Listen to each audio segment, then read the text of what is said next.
My dad never used that word, but he embodied it in this way. He grew up on his father was a tenant farmer. He didn't own the land on which he farmed, and my dad grew up extremely poor.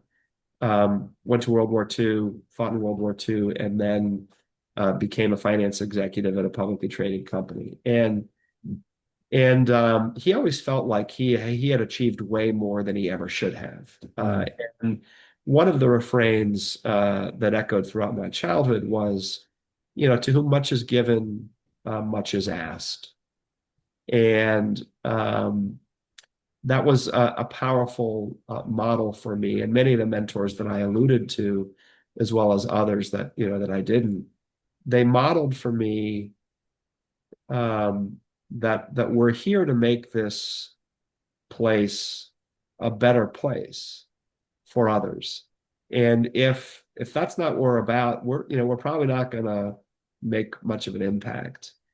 And I'm always most interested in leaders who want to impact others, who want the way I think about it is that my goal is to influence the few who will impact the many. And that's really the leader's job description, right? Is Mm. to really impact their employees and the world, around them. And I don't think we can build my own view. It's my bias, and I'll admit it that it's a bias. We can't build our own future without helping others to build theirs. And so the importance of paying it forward, which is the way I describe it, is if I'm not making this world a little better than when I found it, no excuse for that. In my view, that's the kind of person I seek to be. That's the kind of leaders I seek to cultivate and develop and encourage. Leaders are in an extraordinary position of influence, and the ability to influence their employees, the ability to influence the market, the ability to influence their industry. But no matter where they're located, there are communities that are touched by the work that any company does.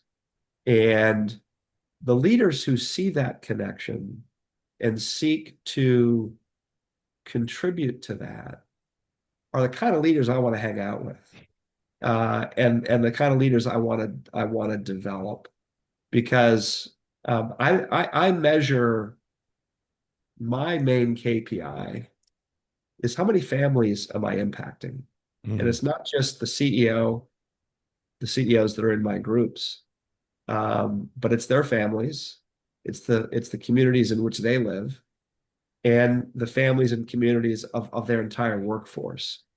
And so the work that I do as a Vistage chair is an extraordinary privilege that I have to impact the few, influence the few who are impacting the many by helping them to become the best version of themselves, to give back, to pay it forward, and to recognize, as my father was fond of saying, that to whom much is given, much is asked.